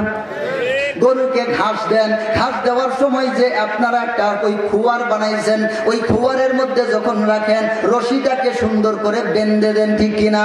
এই রশিটাকে বান্দাকে আকীদা বলা হয়। ও মুসলমান, আপনারা যেহেতু সাধারণ মানুষ, আপনারা যেহেতু কৃষক মানুষ, আপনারা যেহেতু খেটে খাওয়া মানুষ, আমি আপনাদের সাথে আপনারা যেই কথা বুঝবেন ওই কথার দ্বারাই আপনাদেরকে আমি উদাহরণ দিতেছি। যেই রকম আপনারা বন্ধের মধ্যে যখন গরুকে বেঁধে দেন, ওই বান্দা গরু আশেপাশে অনেকগুলা মানুষের ক্ষেত থাকে, মরিচের ক্ষেত থাকে, ভুট্টার ক্ষেত থাকে, আলুর ক্ষেত থাকে, বেগুনের ক্ষেত থাকে, আছে না নাই? আপনারা যখন গরুটাকে বেঁধে দেন তো ওই রশির একটা মাপ দিয়ে দেখেন, ঠিক কিনা, যাতে করে আমার গরুটা ওই ব্যক্তির মরিচের ক্ষেত নষ্ট করতে না পারে, যাতে করে আমার গরুটা ওই ব্যক্তির ভুট্টা নষ্ট করতে না পারে, যাতে করে আমার গরুটা ওই ব্যক্তির বেগুন নষ্ট করতে না পারে, যাতে করে আমার গরুটা ওই ব্যক্তির আলু নষ্ট করতে না পারে। এই জন্য আপনারা একটা রশির মাপ দিয়ে তারপরে বাঁধেন, কি না এমনি বাঁধেন? কেমনে বাঁধেন? মাপ দিয়ে বাঁধেন। ও মুসলমান ভাইয়েরা আমার, এই যে ইসলাম কিভাবে থাকে, নামাজ কিভাবে থাকে, রোজা কিভাবে থাকে, যাকাত কিভাবে থাকে, হজ কিভাবে থাকে, এই সব কিছু সুন্দর করে মাপ দিয়ে আল্লাহর ঈমানের সাথে, আল্লাহর দ্বীনের ঈমানের খুঁটির সাথে ঈমানকে বান্দার নাম হচ্ছে আকীদা। এবারে আকীদা শব্দের অর্থটা বুঝলেন? কথা কয় না? আকীদা শব্দের অর্থটা কি? গিরো দেওয়া, গিরো দেওয়া, বান্দা বা গিরো দেওয়া। একটু জুড়ে বলেন, আকীদা শব্দের অর্থ কি? বান্দা বা গিরো দেওয়া, বান্দা বা গিরো দেওয়া। এবার এই আকীদা কিসের সাথে বাঁধতে হবে, কিসের সাথে গিরো দিতে হবে? আপনাদেরকে আমি একটা প্রশ্ন করব, উলামায়ে কেরামগণ জবাব দিবেন না, এবং যারা এর আগে আমার ওয়াজ শুনছেন তারাও জবাব দিবেন না, সাধারণ মানুষরা জবাব দিবেন। বলেন তো, ইসলামের ভিত্তি কয়টা? আর একটু জোরে বলেন। ইসলামের ভিত্তি 5টা। এবার বলেন, ইসলাম আগে না ঈমান আগে? আগে ঈমানদার নাকি আগে ইসলাম? আগে ঈমানদার তারপরে মুসলমান, ঠিক কিনা? তো ইসলামের আগে কি? আরে বুঝে নাই, ইসলামের আগে কি? আবার বলেন, আরেকটু জোরে বলেন। ইসলামের আগে হচ্ছে ঈমান। তো ইসলামের আগে ঈমানকে ঠিক করতে হবে। তো এই যে ঈমান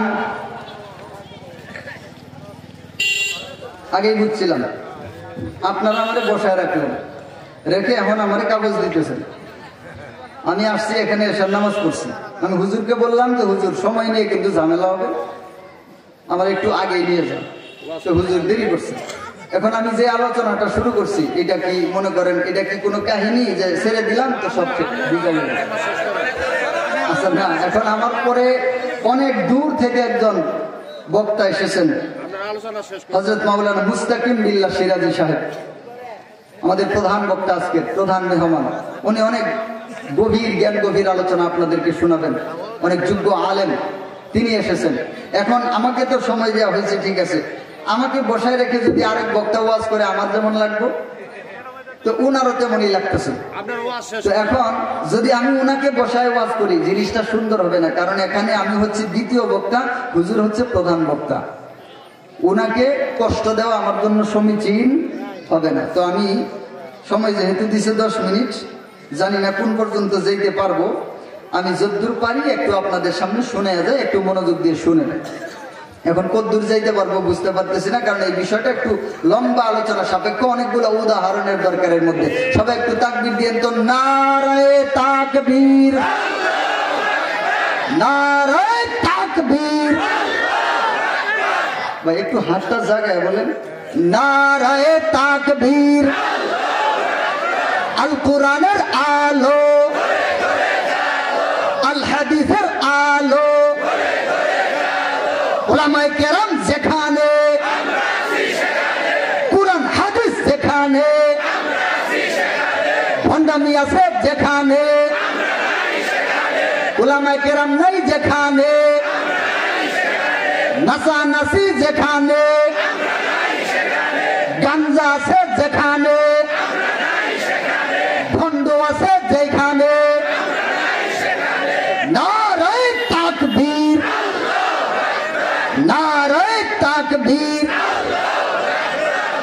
বলেন সুবহানাল্লাহ, আলহামদুলিল্লাহ।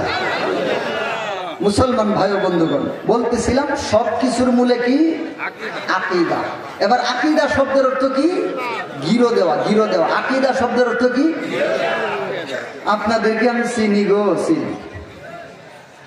আমি যে পড়াটা পড়াইতেছি, এই পড়াটা হলো এসএসসির পড়া, ক্লাস 10। 10 চিনেন? 10 ওই যে 10 যা, ওইটা না, ওইটা হচ্ছে ট্রেন। ওইটা কি? Train, train. আর এটা হচ্ছে 10, 9, 10 কি আছে? 9, 10। ওই সময় গিয়ে কি হয়? এসএসসি। কি হয়? এসএসসি পরীক্ষা দেয়। আমি যে পড়াটা আপনাদেরকে পড়াইতেছি, এটা হলো এসএসসির পড়া। আপনাদের এই ক্লাসের ছাত্র, অন্তত বর্তমান সময়ে এই ক্লাসের ছাত্র থাকা দরকার ছিল জান্নাতে যেতে চাইলে। কিন্তু আপনারা এখন বর্তমানে সুডো ওয়ান ছিলেন, সুডো ওয়ান। আগে আমরা প্রাইমারিতে পড়ছি না, স্যারে যাওয়ার পরে স্যারেরা কান ধরতে বলছে, এই পাশ দিয়ে কান ধর, যদি পারস তাহলে তুই সুডো ওয়ান, আর না পারলে তুই কোনো ওয়ানই নাই, তুই বাড়ি ওয়ান। কি ওয়ান? বাড়ি ওয়ান। তো কান যখন ধরতে পারছে তখন কে বল দিছে সুডো ওয়ান, সরায়া সরায়া রস্যই দীর্ঘ, এরকম, ঠিক কিনা? তারপরে এরপরে যে ক খ গ গ, আমরা পড়ছি ক গ গ গ, ঠিক কিনা? তো আপনাদের যে বর্তমানে ক্লাস, যেই ক্লাসের ছাত্র আপনারা, এটা হচ্ছে ক গ গ গ, ক খ গ ঘ না, কি? ক গ গ গ, সবই গ। আপনারা হচ্ছেন এই ক্লাসের ছাত্র। এখন আমি আপনাদেরকে পড়াইতেছি কোন ক্লাস? 10। এখন আপনারা কি পরিমাণ বুঝবেন ওইটা তো আমি জানতেই আছি, কিন্তু এখন করার কিছু নাই। যদি আমার কথাগুলো বুঝতে পারেন, সেই অনুযায়ী জীবন যাপন করতে পারেন, আশা করা যায় মহান মালিক আপনাকে হেদায়েত দান করে দিবেন, আপনাকে জান্নাতের মেহমান বানিয়ে দিবেন। বলেন সুবহানাল্লাহ। আর যদি না বুঝেন, না মানেন, এতে আমার করার কিছুই নাই, কারণ আমাকে মহান মালিক যেই দায়িত্ব দিচ্ছেন মৌলবী সাহেব বানায়া, এই দায়িত্ব আমাকে পালন করতে হবে, না করলে পীড়ন আছে। আমি হুজুর সেই দিন থাকবো না, হুজুরগিরি সেই দিন থাকবো না। হুজুরের যে যত বড়, ওর পীড়ন তত বড়।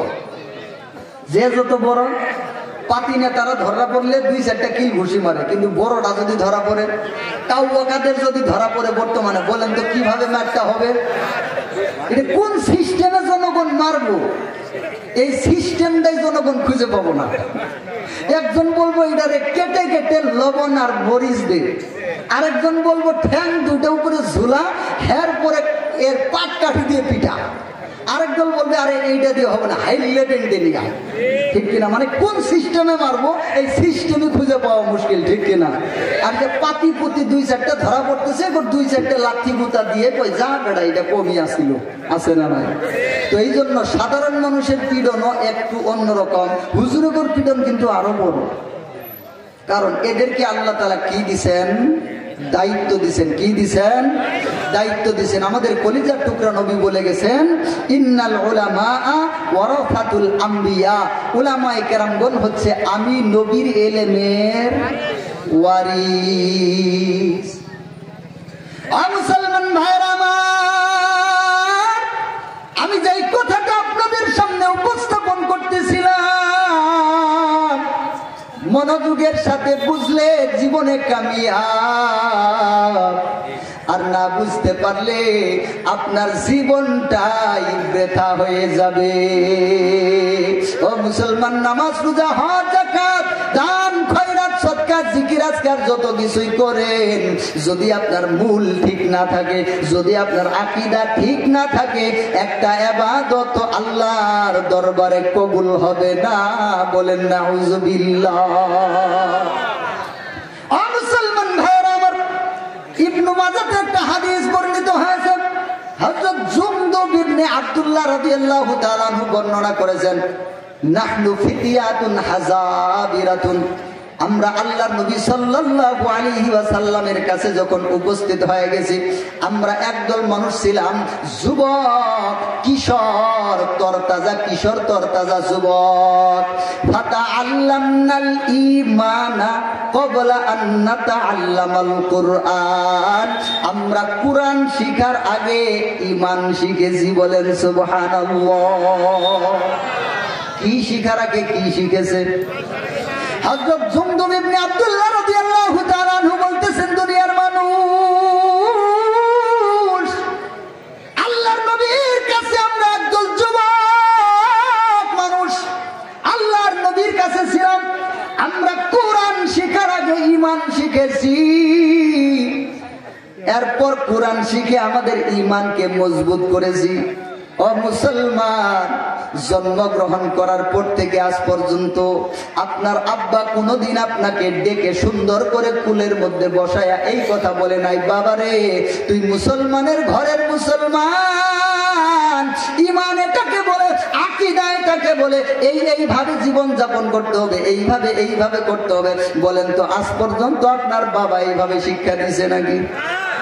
আপনারা কোনো মতে কালেমাটা শিখছেন, লা ইলাহা ইল্লাল্লাহু মুহাম্মাদুর রাসূলুল্লাহ, ঠিক কিনা? কালিমাটাও সুন্দর করে অনেকেই বলতে পারে না। এই কালিমাটা সুন্দর করে বলাইতে বললে 6 মাস ট্রেনিং দেওয়া লাগবে। কয় মাস? আর একটু জোরে বলেন। কোনো মতে কালিমাটা কয় লা ইলাহা ইল্লাল্লাহু মুহাম্মাদুর রাসূলুল্লাহ, ঠিক কিনা? হয়েছে নাকি কালিমা পড়া? ও মুসলমান, এবার যদি জিজ্ঞাসা করা হয় কালিমা কাকে বলে, কালিমার অর্থ কি, কালিমার উদ্দেশ্য কি, বলবো হুজুর এইটা ছাড়া আর কোনো প্রশ্ন নাই, ঠিক কিনা? শক্ত করে ধরলে ওইখান থেকে দৌড় দিব, ওই হুজুরে এমন ধরা ধরছে যে ধরা এসে ঘাড়ের উপরে পড়ছে, ঠিক কিনা? ও মুসলমান ভাইরা আমার,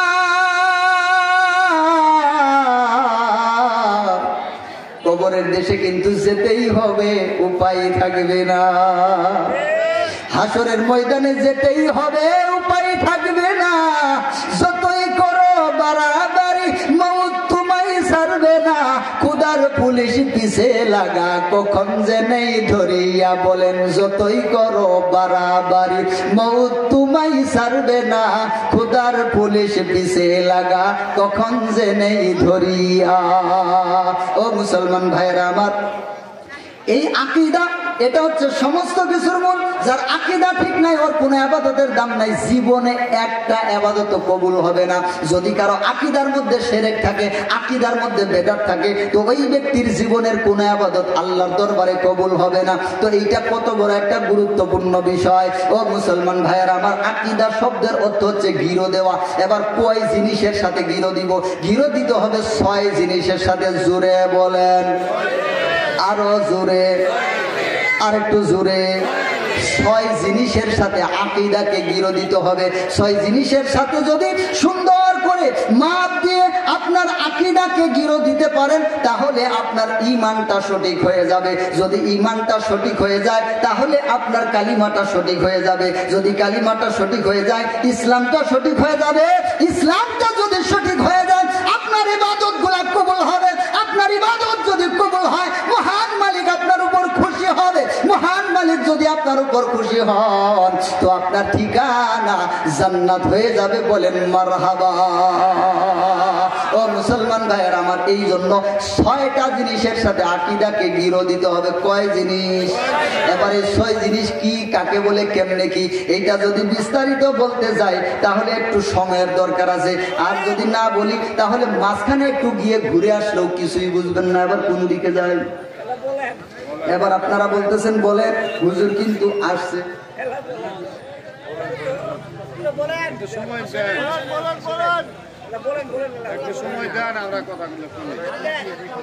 না যদি এদিকে আমরা অগ্রসর হই তাহলে হুজুরের কষ্ট হবে। মাঝখানে গেলে তখন এটা একটা ইয়া হয়ে যাবে। ও মুসলমান ভাইয়েরা আমার, আমাদের মৌলিক সমস্যাটা হচ্ছে আমরা ইসলামকে এখনো চিনি না। আমরা মুসলমান। হাওয়ার মিঠাই চিনেন? হাওয়ার মিঠাই আপনারা কি বলেন? এটারে হাওয়ার পিঠা বলেন। কি বলেন? হাওয়ার পিঠা। দেখতে এত সুন্দর, এত বড়, মনে হয় একটা খাইলে পেট ভরে ক্লিয়ার, কিন্তু মুখে দিলে এটা কোন দিকে গেল খুঁজে পাওয়া মুশকিল, ঠিক কিনা? ও মুসলমান, অবস্থা হয়েছে এরকম। বুঝেন বুঝেন বুঝেন, আমি মজার জন্য বলতেছি না, মজার জন্য বলতেছি না। যদি কোনো ব্যক্তির আকীদায় সমস্যা থাকে ওই ব্যক্তির মুখে দাড়ি থাকলেও বেঈমান। আকীদায় যদি শিরক থাকে, আকীদায় যদি সমস্যা থাকে ওই ব্যক্তির মাথায় টুপি থাকলেও বেঈমান। কপালে নামাজের দাগ থাকলেও বেঈমান। ওই যে হাদিসটা শুরুতেই বলছি না যে মসজিদে আসবে, জামাতের সাথে নামাজ পড়বে, কিন্তু একটাও ইমানদার থাকবে। এখন আমি ওই 6 জিনিসের দিকে যদি যাই, কোন 6 জিনিসের সাথে আকীদার গিরোটা দিতে হবে এটা একটু লম্বা সময় লাগবে। ওইদিকে না গিয়ে আমি কথাটা এখানে একটা গুছাই আপনাদেরকে বুঝ দিয়ে আমি কথাটা শেষ করবো ইনশাআল্লাহ। এবার বুঝেন, মসজিদে আসবে, জামাতের সাথে নামাজ পড়বে, কিন্তু একটাও ইমানদার থাকবে না। সবগুলা কি হবে? ইমামও বেঈমান। কে বেঈমান? ইমাম। ইমাম ইমাম কি হুজুর না? হুজুর ছাড়া ইমাম হয় নাকি? যেই ব্যক্তিকে শুধুমাত্র হাইলে পেন্টি নিয়ে শুধু ঠাই ঠাই বাই বাই করে, হ্যাঁ যদি মসজিদের সামনে গিয়ে আপনাদের দ্বারা আল্লাহু আকবার, আমি ইমাম, তারা নামাজ পড়, কেউ পড়বো নাকি? বলবো তাড়াতাড়ি সর, নয়তো তোর খবর আছে। ইমাম সাহেব কি তোর কাম পাচ্ছে নাকি? তাহলে টুপাল্টু করস, ঠিক কিনা? মারামারি শুরু হয়ে যাবে, মাথা শেষ, ঠিক কিনা? তো ইমাম সাহেব যিনি হয় উনি কি হয়? হুজুর। হুজুর কি হয়? হুজুর। তো আল্লাহর নবীর সাহাবী বলতেছেন ইমামও বেঈমান। এরপরে মুয়াজ্জিন যিনি থাকেন, মুয়াজ্জিন অন্তত গ্রামের মধ্যে দিন সম্পর্কে কিছু জানে, ওই রকম ব্যক্তি তো মুয়াজ্জিন হয়। আল্লাহর নবীর সাহাবী বলতেছেন এইটাও থাকবে বেঈমান। মসজিদের কমিটির মধ্যে যারা থাকে ওরা কি সমাজের মধ্যে একটু শিক্ষিত মানুষ থাকে না? আল্লাহর নবীর সাহাবী বলতেছেন ওগুলাও থাকবে বেঈমান। মুসল্লি যারা মসজিদে নামাজ পড়তে আসে, যাদের একটু দ্বীনের জন্য তাগিদ আছে, ওরাই তো মসজিদে আছে, ঠিক কিনা? তো আল্লাহর নবীর সাহাবী বলতেছেন এরাও থাকবে বেঈমান। তার মানে মসজিদে একটাও ইমানদার থাকবে। এদের মূল সমস্যাটা থাকবে আকীদায়। কিসের? আর একটু জোরে বলেন। আকীদা নষ্ট হওয়ার কারণে ওদের ইসলামটাই আল্লাহ গ্রহণ করেন নাই। আকীদায় সমস্যা থাকার কারণে ওরা এখনো মুসলমানই হতে পারে নাই। যদি ওদের মুখে দাড়ি আছে, যদি ওদের মাথায় টুপি আছে, যদি ওদের গায়ে পাঞ্জাবি আছে, যদি ওরা কোরআন পড়তে পারে, যদি ওদের কপালে নামাজের দাগ আছে, যদি ওরা হাদিস পড়তে পারে, যদি ওদের কোরআন মুখস্থ আছে, যদিও ওদের হাদিস মুখস্থ আছে, কিন্তু ওরা ইমানদারি হইতে পারে না। এই আকীদাটা ভেঙে যায়। ঈমান ভঙ্গের কিছু বড় বড় কারণ আছে। কি আছে? ঈমান ভঙ্গের কিছু কারণ আছে। এর মধ্যে 10টা কারণ হচ্ছে বড়। কয়টা কারণ? 10টা। এর মধ্যে 1 নম্বর কারণটা হচ্ছে শিরক। 1 নম্বর কারণটা কি? 1 নম্বর কারণটা কি? শিরক। এই শিরক যেই সমস্ত ব্যক্তিরা করবে ওই সমস্ত ব্যক্তিদের আকীদা নষ্ট হয়ে যাবে। কি হয়ে যাবে? একটু জোরে বলেন, একটু জোরে বলেন। আকীদা কি হয়ে যাবে? তুমি আমার দুই নয়নের তাহারার দয়াল বাইয়া বাইয়া, তুমি আমার দুই নয়নের তাইয়া রাইয়া, তুমি যদি করো দয়া কি করিব মক্কায় যাইয়া, হাইরে মক্কা সামনে দিল ধরার দয়াল বাইয়া বাইয়া, তুমি আমার দুই নয়নের তাইয়া রাইয়া। আছে না নাই? একজন মানুষ আছে না নাই? তো যদি কোনো ব্যক্তির এই সমস্ত কথার উপর বিশ্বাস থাকে এরকম যে ওই সমস্ত ব্যক্তিরা আল্লাহকে আল্লাহর জায়গায় তাদের পীরকে বসায় দেয়। মুসলমান ভাইয়েরা আমার, এইদিকে এইদিকে আমার দিকে তাকান, আমার দিকে তাকান, আমি কথাটা বলতেছি বুঝাই, আগে বুঝুক তারপরে সবাই শোনেন, আগে বুঝেন আমি কি বলতে চাচ্ছি। আমাদের বাংলাদেশে ইসলাম এসেছে আল্লাহর ওলিদের, আমাদের বাংলাদেশে ইসলাম আসার পিছনে আল্লাহর ওলিদের রক্ত আছে না নাই? আল্লাহর ওলিরা শাহজালাল ইয়ামিনী রহমতুল্লাহি আলাইহি যখন শুনেছিলেন সুরমা নদীর পারে আমার একজন মুসলমান ভাইয়ের ওই রাজা গৌর গোবিন্দ আমার এক মুসলমান ভাইকে অপমানিত করেছে, গরু জবাই করার কারণে তাকে হত্যা করেছে, তার সন্তানকে হত্যা করেছে, শাহজালাল ইয়ামিনী রহমতুল্লাহি আলাইহি ভারতবর্ষে এসেছিলেন কি আসেন নাই? একটু জোরে বলেন। হযরত শাহজালাল ইয়ামিনী রহমতুল্লাহি আলাইহি, বসেন বসেন ভাইরা, বসেন বসেন বসেন। সম্মানিত মুসল্লিয়ানে কেরাম, বসে যান, বসে যান, বসে যান, বসেন। আমি কথাটা শেষ করি, আগে বুঝেন আমি কি বলতে বসে বসে যান, মেহরবানি করে বসে যান। আপনারা সবাই উঠবেন না, উঠলে পরে মাহফিলটা অসুন্দর হয়ে যাবে। আমি কথাটা শেষ করতেছি, বসেন প্রিয় ভাইয়েরা, সবাই বসেন, একটু সবাই বসেন তাকবীরের সাথে। নারে তাকবীর, নারে তাকবীর। আল কোরআনের আলো, আল হাদিসের আলো, আল কোরআনের আলো, আল হাদিসের আলো, নারে তাকবীর। কথাটা বুঝেন। এই যে আজকে আমাদের মাথায় টুপি, এই যে আজকে আমরা মুসলমান, এই যে আজকে আপনাদের এলাকায় মাহফিল হয়, আল্লাহর ওলিদের, আল্লাহর হক্কানি ওলিদের দ্বারা ইসলাম আমাদের ভারতীয় এই উপমহাদেশের মধ্যে এসেছে, ঠিক কিনা? আল্লাহর ওলিদের মাধ্যমে এই ভারতীয় উপমহাদেশে ইসলামের চাষ হয়েছে, ঠিক কিনা? আজ পর্যন্ত বাংলাদেশের অনেক চোর, অনেক বাটপার, অনেক খারাপ মানুষ, অনেক ডাকাতেরা আল্লাহর হক্কানি ওলিদের কাছে গিয়ে আল্লাহর দ্বীন শিখতেছেন, ঠিক কিনা? তাদের মাধ্যমে আজকে সারা দুনিয়াতে আল্লাহর দ্বীনের ফেজা কায়েম হইতেছে, ঠিক কিনা? কিন্তু যেখানে ধান আছে সেখানে কিছু চুষা আছে। এই সমস্ত চুষা যেগুলা, ওই চুষাদের কাছে গেলে ঈমান পাওয়া যাবে। আমি কথাটা বুঝাই, আগে আগে বুঝেন, তারপরে আপনি মন্তব্য করেন। আপনার কোনো কথা থাকলে আপনি বলবেন।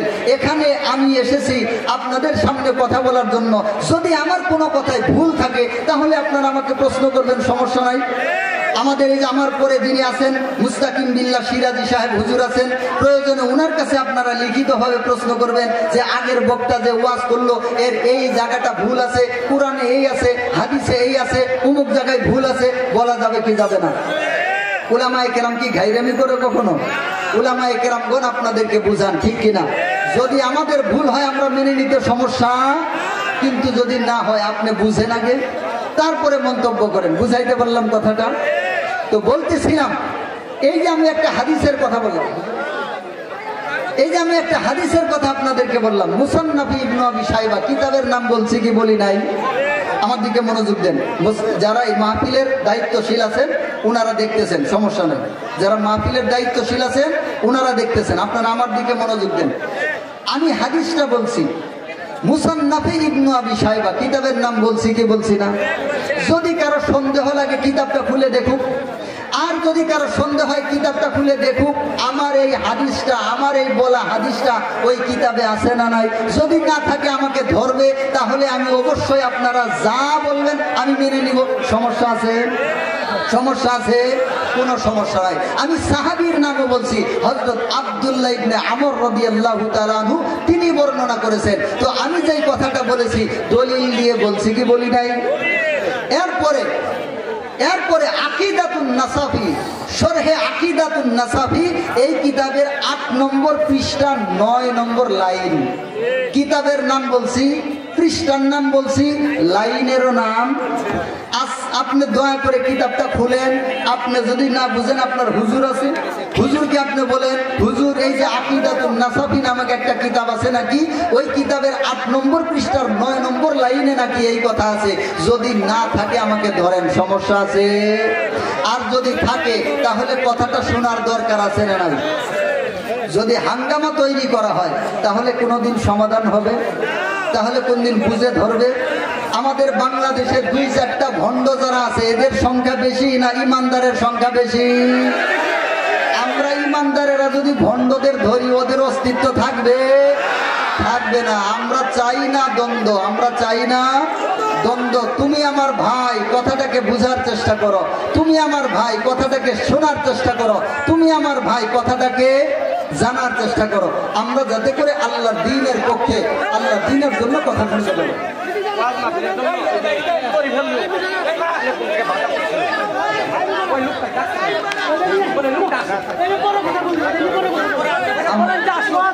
আচ্ছা, আমরা কোরআন হাদিসের কথা শুনি, আমরা কোরআন হাদিসের কথা শুনি। মুসলমান ভাইয়ের আমার, শেষ জামানা, এটা কোন জামানা ভাই? একটু দয়া করে ভিতরে আসেন, সবাই একটু ভিতরে আসেন।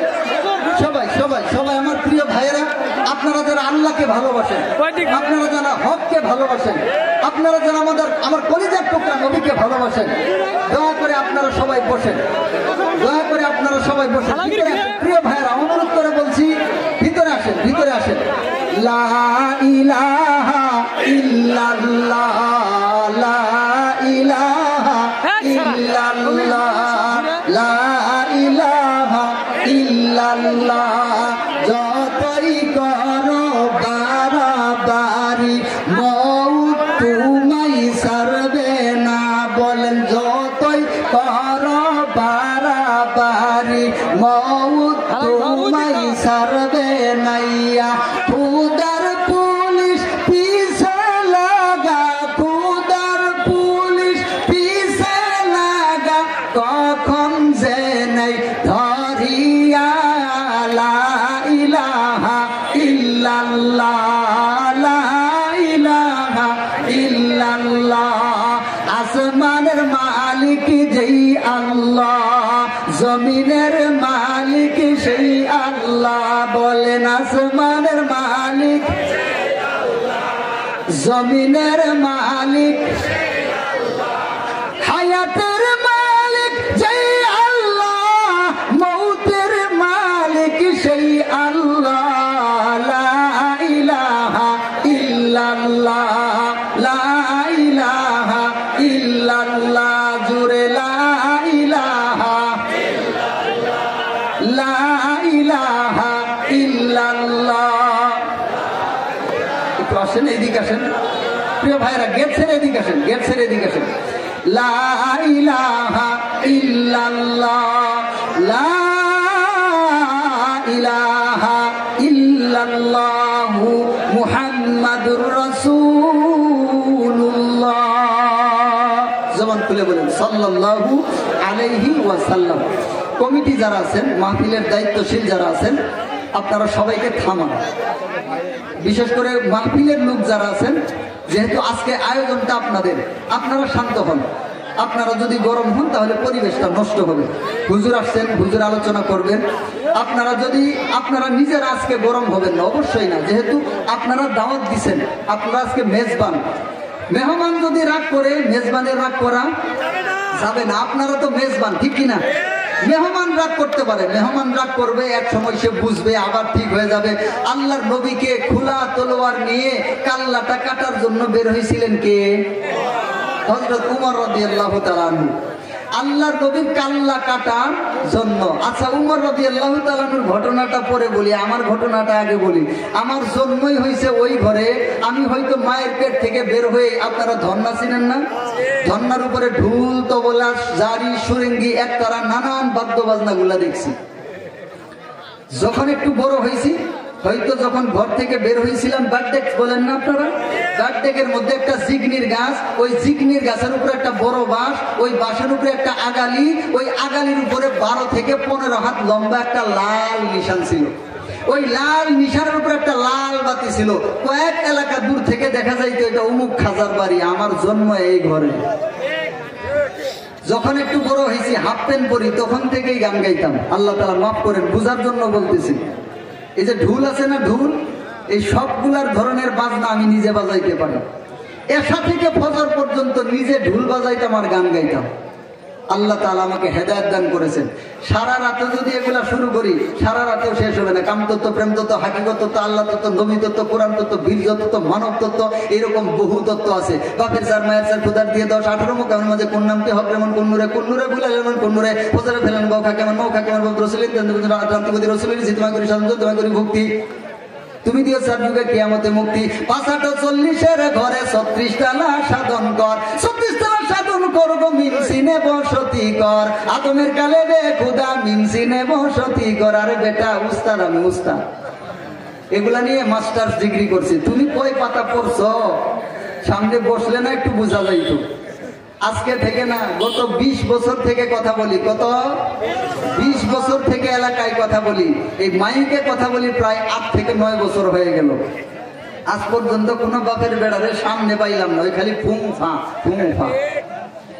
বুঝাইতে পারলাম তো? আপনারা আজকে এখানের মেজবান। আপনারা যদি রাগ করেন, এটা ঠিক হবে না। মেহমান রাগ করুক, সমস্যা নাই, মেহমান আবার বুঝতে পারে। এই যে মারেফত কয় না, মারেফত, এই যে যা আছে মারেফতের মধ্যে 90,000 কালাম, 30,000 জাহের, 60,000 গোপন আছে না নাই? হাই কোরআনের মর্ম জানা চাই, কয় হরফে কোরআন নাজিল হইল বিদির খাই, কোরআনের মর্ম জানা চাই।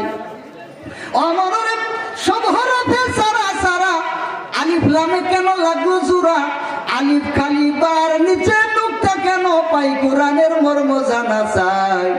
কয় হরফে কোরআন নাজিল হইল বিদির খাই, কোরআনের মর্ম জানা চাই। ও মনরে 90,000 কালামেতে 60,000 গোপনে আছে, 30 প্রকাশেতে 60 খবর চাই, কোরআনের মর্ম জানা চাই। কয় হরফে কোরআন নাজিল হইল বিদির খাই, কোরআনের মর্ম জানা চাই। আসলে নয়, এগুলো আমি যদি শুরু করি সারা রাত কেউ ঘুরাবো না। এগুলা নিয়ে মাস্টার্স ডিগ্রি করছি আমি ছোট্ট ছিলাম, পিচ্ছি। আলহামদুলিল্লাহ, আপনাদের দোয়ায়, মালিকের রহমতে আমি লেখাপড়ায় সব সময় 1 নম্বর থাকতাম, জীবনে কখনো 2 নম্বর থাকতাম না। ছোটবেলায় রাত্রিবেলা ওই যে ওদের একদল পাগলা পাগলি আছে না, যারা সাধারণ থেকে আরেকটু উপরে যায়, ওরা হয় পাগলা পাগলি। ওই যে ফানাফি সাহেব, ফানাফি রসুল, ফানাফিল্লা বাকাবিল্লা কয়, ওদের নামাজকে 3 ভাগ করছে। কয় ভাগ? ওয়াক্তিয়া, দায়মিয়া, কায়েমিয়া। কোরআনকে 3 ভাগ করছে। কয় ভাগ? কোরআনকে 3 ভাগ। আল কোরআন, দিল কোরআন, নুরি কোরআন। এগুলো তো আপনাদের সামনে এখন বলার সময় না। বললে এইরকম সারা রাত আপনারা বসে থাকবেন, আমার কথা শেষ হবে না। তো বলতেছিলাম যে এগুলো আমি ছোট্ট ছিলাম তখন, ওরা ওই যে পাগলা পাগলি আছে না, রাত্রের 1টা 2টার পরে বসতো, বসে ওখানে ওদের এই যে যত গোপন কথা আছে এগুলা এক একটা বলতো, আমি ওগুলা মুখস্থ করে রাখতাম। এইভাবে চলতো। আমি এগুলো তখন থেকে এগুলো আমার সব ঠুরস্ত। কিন্তু কথা হচ্ছে, আমি আপনাদেরকে এখানে কোনো হিট করে কথা বলছি, কাউকে গালি দিয়ে কথা বলছি, আমি শুধুমাত্র পর্যায়ক্রমে বুঝাই আসতেছি। আমি কি কথাটা বলি আগে বুঝেন, আগেই লাভ দিলে তো পথ ফুরাবে না। আমরা তো এই দেশে ভাড়াটিয়া থাকি না, এই দেশে তো আমরা উড়ে আসি নাই। ইমানদারের সংখ্যা এই দেশে বেশি না দাজ্জালের সংখ্যা এই দেশে বেশি? ইমানদারেরা জাগলে দাজ্জাল টিকবে?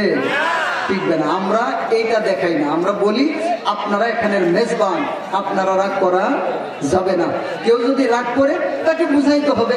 আর তার যদি কোনো ব্যাপারে সাহস থাকে, শক্তি থাকে, সে কোনো হুজুর আনুক, তার সাথে আমরা বসি। আমি এতক্ষণ পর্যন্ত যেই কথা বলছি, আমার একটা কথা যদি ভুল প্রমাণ করতে পারে, আল্লাহর কসম করে আপনাদের মতো এইরকম শত শত হাজার হাজার মানুষের সামনে আমি বলতেছি, আমি কখনো আপনাদের সামনে আর আলোচনা করব। আমার একটা কথা যদি ভুল প্রমাণ করতে পারে, কয়টা কথা? শুধু একটা কথা, এর চাইতে বড় কোনো কথা আছে? আল্লাহ তাআলা আমাদের সকলকে বুঝার তৌফিক দান করুন। বলতেছিলাম হযরত উমর রাদিয়াল্লাহু তাআলা আনহু আল্লাহর নবীকে আল্লাহ কাটার জন্য বের হয়েছিলেন, কিন্তু ওই হযরত উমরকে আল্লাহ তাআলা হেদায়েত দান করছেন। হযরত উমর তলোয়ারকে আল্লাহর নবীর কদমে সঁপে দিয়েছেন। বলেন সুবহানাল্লাহ। সেই তলোয়ার আল্লাহর নবীর কাল্লা কাটার জন্য বের হয়েছিল, ওই তলোয়ার কাফেরকে কাল্লা কেটেছে, ঠিক কিনা? আল্লাহ কাকে কখন কিভাবে হেদায়েত দান করেন এটা একমাত্র মহান মালিক জানে, ঠিক কিনা? এই জন্য আমরা হিংসা হিংসি চাই না, আমরা ঝগড়াঝাটি চাই না, আমরা বুঝার চেষ্টা করি। যদি উলামায়ে কেরামরা তো বানায় আমাদের সামনে কথা বলেন না, উলামায়ে কেরামরা যা বলেন কোরআন হাদিস দিয়ে। আমি আজকে একটা কথা আন্দাজে বলছি, প্রত্যেকটা নম্বর দিয়ে পৃষ্ঠা দিয়ে বলছি, ঠিক কিনা? এই জন্য আমরা অবশ্যই আল্লাহর পথে ফেরার চেষ্টা করব, আল্লাহর দ্বীনের দিকে ফেরার চেষ্টা করব। আজকে যেহেতু সময়টা কম, এই জন্য আমি সামনের আলোচনায় ওই দিকে আর ঢুকবো না, শুধুমাত্র এই বিষয়টা আপনাদের সামনে রাখলাম। বলতেছিলাম, আকীদা যার নষ্ট তার জীবনের সবকিছুই নষ্ট। যেমন আল্লাহ তাআলার প্রতি ঈমান আনতে হবে। আল্লাহ তাআলার সাথে যদি কেউ তিন ব্যাপারে শিরক করে, কয় ব্যাপার? আল্লাহ তাআলার জাত, সিফত, ইবাদত। আমার সাথে বলেন, জাত, সিফত, ইবাদত, এই তিন ক্ষেত্রে কেউ যদি শিরক করে তাহলে তার ঈমানটা ভেঙে যায়, তার ঈমানটা সে বেঈমানে পরিণত হয়। কি হয়ে যায়? বেঈমান হয়ে যায়। এবং আল্লাহর নবী সাল্লাল্লাহু আলাইহি ওয়াসাল্লাম শেষ নবী, এতে কোনো সন্দেহ আছে? আল্লাহর নবীকে যদি কেউ শেষ নবী মনে না করে তার ঈমানটা ভেঙে যায়, সে আবু জাহেলের মতো বেঈমান হয়ে যায়। কার মতো? আবু জাহেলের মতো। আমাদের বাংলাদেশে একদল মানুষ আছে, ওরা নিজেদেরকে নাম পরিচয় দেয় আহমদিয়া মুসলিম জামাত, আছে না নাই? ওদেরকে আমরা কি বলি? আর কিছুরে বলেন, ওদেরকে আমরা বলি কাদিয়ানি। এই কাদিয়ানি একটা দল আছে না নাই? ওরা বলে আমাদের নবীর পরেও, একটু নাউজুবিল্লাহ বলে নাকি, আমাদের নবীর পরেও নাকি ওদের নবী আছে, গোলাম আহমদ কাদিয়ানি। বলে নাউজুবিল্লাহ। আমাদের নবী শেষ নবী, এতে কোনো সন্দেহ আছে? কেউ যদি সন্দেহ করে তার ঈমান থাকবে? তো এই কাদিয়ানি যারা নিজেরা পরিচয় দেয়, নিজেদেরকে মুসলমান পরিচয় দেয়, এরা আসলেই মুসলমান? এরা কি? এদেরকে যারা কাফের বলবে না, ওরাও কাফের। শুধু ওরা কাফের তা নয়, ওদেরকে যারা কাফের বলবে না ওরাও। আচ্ছা, কাদিয়ানীদের মসজিদ আছে না নাই? ওরা জামাতের সাথে নামাজ পড়ে কি পড়ে না? কাদিয়ানীদের মাথায় টুপি আছে না নাই? ওদের মুখে দাড়ি আছে না নাই? ওদের কোরআন হাদিস জানা আছে না নাই? ওদের গায়ে পাঞ্জাবি আছে না নাই? এরপরে ওরা কি মুসলমান না বেঈমান? তাহলে ওই যে আল্লাহর নবীর সাহাবী যেই কথাটা বলেছেন, হযরত আব্দুল্লাহ ইবনে আমর রাদিয়াল্লাহু তাআলা আনহু মুসান্নাফে ইবনে আবি শায়বার মধ্যে যে হাদিসটাকে উদ্ধৃত করা হয়েছে, তার হাদিসের সাথে বর্তমানে মিল আছে না নাই? শুধু কাদিয়ানি না, মুসলমান ভাই এবং বন্ধুগণ, এটা শেষ জামানা, এটা শেষ জামানা। আল্লাহর নবী বলেছেন এটা ধোঁয়াশাপূর্ণ হবে। শুধু কি তাই, এইখানে উলামায়ে কেরাম যারা আছেন তাদের এই হাদিসটা সকলেরই প্রায় মুখস্থ আছেন। বনি ইসরাইলরা ৭২ দলে ভাগ হয়েছিল, আমার উম্মতেরা ৭৩ দলে ভাগ হবে। আল্লাহর নবী বলেন নাই, ইন্না বানি ইসরাঈলা তাফাররাকাত আলা ৭২ মিল্লাতান ওয়া তাফতারিকু উম্মতি আলা ৭৩ মিল্লাতান। বনি ইসরাঈল ছিল ৭২ দল, আমার উম্মতেরা হবে ৭৩ দল। কুল্লুহুম ফিন্নার, সবগুলাই ইল্লা মিল্লাতান ওয়াহিদা, শুধুমাত্র এক দল ব্যতীত। সাহাবায়ে কেরামগণ জিজ্ঞাসা করছিলেন, ও গো আল্লাহর নবী, ওরা কারা? আল্লাহর নবী বলেছিলেন, মা আনা আলাইহি ওয়া আসহাবি, যাদের ঈমান আমার ঈমান, যাদের কথা আমার কথা, যাদের চলন আমার চলন, যাদের বলন আমার বলন, যাদের আকীদা আমার আকীদা, যাদের আমল আমার আমল, যাদের খাওয়া আমার খাওয়া, যাদের চলন আমার চলন, যাদের সবকিছু আমি নবীর অনুসরণ হবে, সাহাবায়ে কেরামের মতো হবে, তারাই হচ্ছে সেই দলের। বলেন সুবহানাল্লাহ। তাহলে আমাদের আকীদা, আমাদের ঈমান, আমাদের ইবাদত কার মতো হতে হবে? কথা কয় না কেন? আর একটু জোরে বলেন। আল্লাহর নবী এবং সাহাবায়ে কেরামের মতো হবে। এখন আল্লাহর নবী এবং সাহাবায়ে কেরাম কিভাবে কোন আকীদা পোষণ করতেন, কিভাবে কোন আমল করেছেন, এইটা কে জানে? হক্কানি উলামায়ে কেরামরা। কে জানে? হক্কানি উলামায়ে কেরামরা। এই জন্য এই বর্তমান জামানায় কোন ব্যক্তি যদি আল্লাহর জান্নাতে যেতে চায়, সিরাতে মুস্তাকিম পেতে চায়, তাহলে হক্কানি উলামায়ে কেরামের সঙ্গী হতে হবে। বলেন সুবহানাল্লাহ। কাদের সঙ্গী?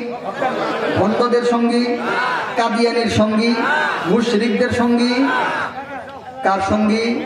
হক্কানি উলামায়ে কেরামের সঙ্গী হতে হবে। হবেন তো ইনশাআল্লাহ? যেখানে যা শুনেন লাল দেখে ফাল দেওয়া যাবে না। আমাদের উলামায়ে কেরাম যারা আছেন, কওমি মাদ্রাসার হক্কানি উলামায়ে কেরাম যারা আছেন, তাদের কাছে জিজ্ঞাসা করবেন, তাদের থেকে শুনবেন, তারা যেভাবে দিক নির্দেশনা দিবে, আমাদের উলামায়ে কেরামের পক্ষ থেকে যখন যে নির্দেশনা আসবে, যখন যে ডাক আসবে, আমরা ঈমানের সাথে তাদের পিছনে লাফাইত বলে দাঁড়িয়ে যাব। ঠিক কিনা মুসলমান?